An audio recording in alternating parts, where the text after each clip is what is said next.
بسم اللہ الرحمن الرحیم رب اشرح لی صدری ویسر لی امری واحلل عقدۃ من لسانی یفقہوا قولی۔ داستان حضرت ایوب علیہ السلام آج اپنے اختتام کو پہنچے گی انشاءاللہ، تو ہم خلاصہ اور کہانی کا بقیہ حصہ دونوں، داستان کا بقیہ حصہ آپ کی خدمت میں عرض کرتے ہیں۔ عرض کیا تھا کہ یہ انسانی تاریخ میں شاید پہلی مرتبہ، غالباً آخری مرتبہ ایسا ہوا کہ شیطان کو ماں سوائے موت تمام اختیارات دے کر کسی فرد واحد سے مقابلہ کرنے اور اسے شکست دینے کا معاملہ درپیش تھا۔ شیطان کے بارے میں ہمارے ذہن میں ہے کہ اس سے لڑنے کا، اس سے مقابلہ کرنے کا تو حکم دیا ہی، لیکن ساتھ ہی اللہ سے پناہ مانگنے کا حکم دیا۔ لیکن یہاں تو گویا براہ راست ایک مقابلہ تھا نا۔ شیطان آیا، اللہ کی طرف سے دیے گئے اختیارات کو استعمال کیا، ایک کھیت، دوسرا مکان، تیسری جائیداد، تباہ برباد، ختم۔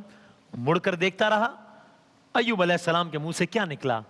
ہر مرتبہ ایوب علیہ السلام کے منہ سے کچھ نکلا تو یہ انا للہ و انا الیہ راجعون، انا للہ و انا الیہ راجعون۔ اور رب نے دیا اور رب نے واپس نہیں لیا۔ میرے اور میرے رب کے درمیان کوئی نقصان حائل نہیں ہو سکتا۔ یہ ہے صبر ایوب علیہ السلام۔ اللہ تعالیٰ ہم سب کو بھی، میں کل مفتی سہیل صاحب نے بات کہی کہ اس میں کوئی شک نہیں ہے، ظاہر ہے کہ نماز کی کتنی اہمیت ہے، اس میں کوئی شک نہیں ہے کہ روزے کی کتنی اہمیت ہے، اس میں کوئی شک نہیں ہے کہ حج کی کتنی اہمیت ہے، اس میں کوئی شک نہیں ہے کہ زکوٰۃ میں کتنی اہمیت ہے، لیکن اللہ تعالیٰ نے اسپیسیفکلی اگر کہا تو یہ نہیں کہا کہ اللہ تعالیٰ نماز پڑھنے والوں کے ساتھ ہے۔ بے شک ہے، ظاہر ہے، لیکن اگر اسپیسیفکلی مینشن کیا تو یہ نہیں کیا کہ روزہ رکھنے والوں کے ساتھ ہے، کہا ان اللہ مع الصابرین، صبر کرنے والوں کے ساتھ ہے اللہ تعالیٰ۔ یہ کل مفتی سہیل صاحب نے عرض کیا۔ تو یہ اتنا بڑا، تو مشکلات آتی جا رہی ہیں اور حضرت ایوب کہہ رہے ہیں رضیت باللہ ربی، میں اپنے رب سے راضی ہوں، اللہ سے راضی ہوں۔ پہلے مال کا ایپیسوڈ ہوا، دوسرا ایپیسوڈ اولاد۔ اولاد کی محبت مال کی محبت سے بہت زیادہ ہوتی ہے۔ مال کی تباہی پر شیطان کو شکست ہوئی اور ایوب علیہ السلام کا صبر جیت گیا۔ اگلا مرحلہ زیادہ سخت تھا بظاہر۔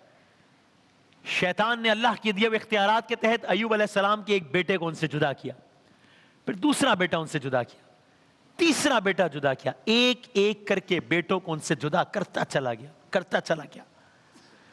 ارد گرد کے لوگ دیکھ رہے ہیں کہ ایوب علیہ السلام کے ساتھ یہ ہو رہا ہے، جن کی نیک نامی مشہور ہے، جن کو اللہ نے مال و دولت سے نوازا تھا، اور سب کچھ ایک ایک کر کے ایوب علیہ السلام سے جدا ہوتا چلا جا رہا ہے۔ ہزار باتیں، ہزار زمانے۔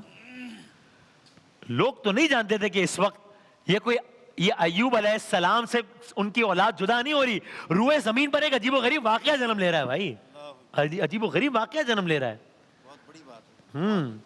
لوگ جنازوں میں شریک ہوتے رہے، کہتے رہے ارے چند دن پہلے تو اس کے بھائی کے جنازے میں شریک ہوئے تھے، آج ایک اور بھائی کا جنازہ، پھر ایک اور جنازہ، ارے کچھ دن پہلے تو ان کے اس جو آج مرحوم ہے اس کے 2 بھائی مرحوم ہوئے تھے، آج ایک اور جنازہ، اور یہ سلسلہ چلتا رہا، تمام اولاد کو چھین لیا۔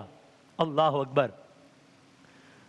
ہاں لیکن یہ نقطہ اچھا ہے، شیطان نے ایک کر کے ایوب علیہ السلام سے تمام اولاد کو تو چھین لیا، ایوب علیہ السلام سے ان کا صبر، اور صبر سے بڑھ کر شکر کے کلمات کو نہیں چھین سکا شیطان۔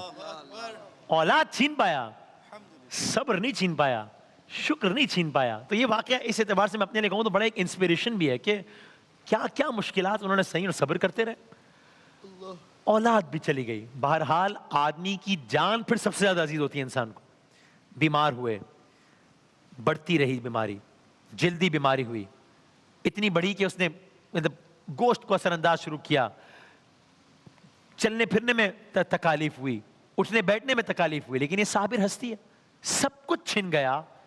اور یہ نوبت یہ پہنچی کہ زوجہ اور شوہر یعنی کہ ایوب علیہ السلام اور ان کی زوجہ وہ کسی ایک مقام پر چلے گئے، گویا تھوڑا سا کسی الگ مقام پہ چلے گئے، اور اس انداز سے کچھ مہینے نہیں کئی سال گزارے۔ سالم نے کئی سال گزارے۔ مجال پایا استقامت میں لفظ چاہیے، احادیث میں ملتا ہے اللہ تعالیٰ اپنے خاص بندوں کا ذکر انتہائی مقرب فرشتوں کے درمیان کرتا ہے۔ جب زمین پر شیطان کے مکر اور ایوب کے صبر کی جنگ جاری تھی، ایک طرف شیطان کا مکر جاری تھا، ایک طرف ایوب علیہ السلام کا صبر جاری تھا، تو آسمان والے کس حیرت سے ایوب علیہ السلام کا صبر دیکھتے ہوں گے، کس حیرت سے دیکھتے ہوں گے۔ اللہ اکبر۔ تکلیف دینے کے بعد جب شفا کے ذریعے، یہ شفا کی جو بات ہوئی وہ کیا ہوا، وہ آپ نے سارا کل واقعہ سنا کس طریقے سے شیطان بھیس بدل کر آیا اور وہ سارا کچھ. جب اس کا بھی انکار ہو گیا تو اب شیطان کے پاس کچھ نہ بچا، کیونکہ وہ بھیس بدل کر آیا، ان کی زوجہ کو کہا میں شفا دوں گا، لیکن بس اس کے بدلے میں یہ ہے کہ وہ مجھے کہہ دیں کہ تمہارا شکریہ. ایوب علیہ السلام نے کہا میں یہ نہیں کروں گا، یہ حربہ بھی ناکام ہو گیا. میں دوران ہی نہ چونکہ کل یہ بات ہو گئی.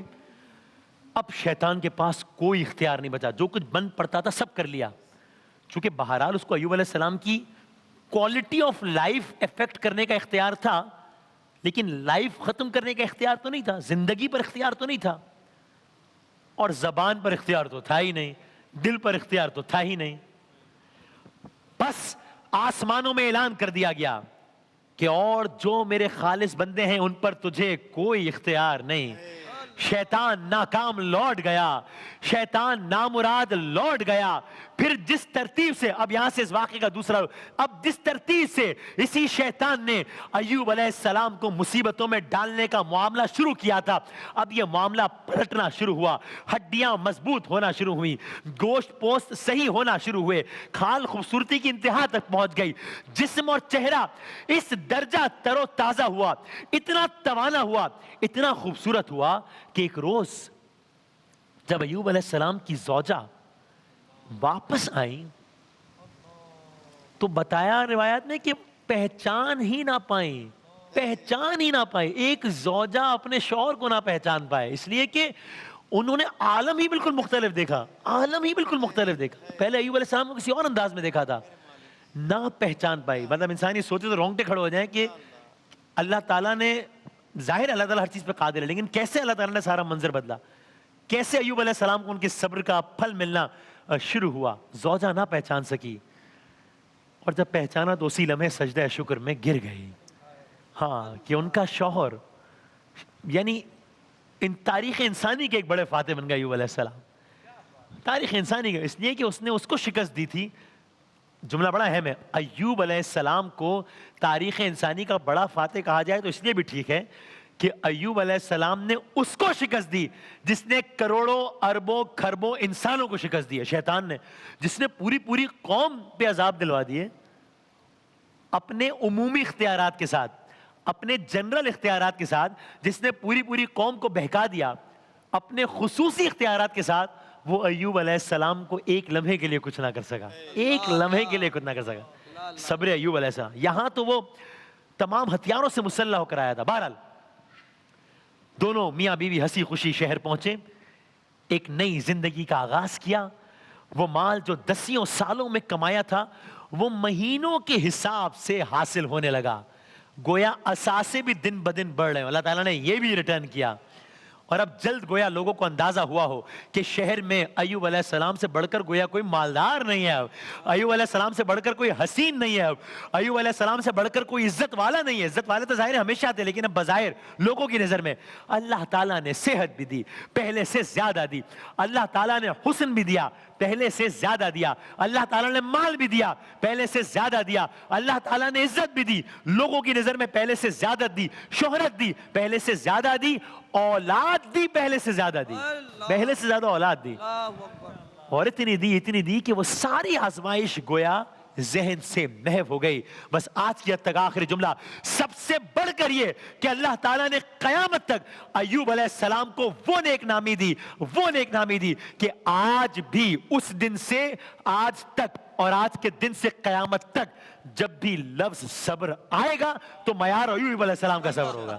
صبر یعنی ایوب علیہ السلام، صبر یعنی ایوب علیہ السلام.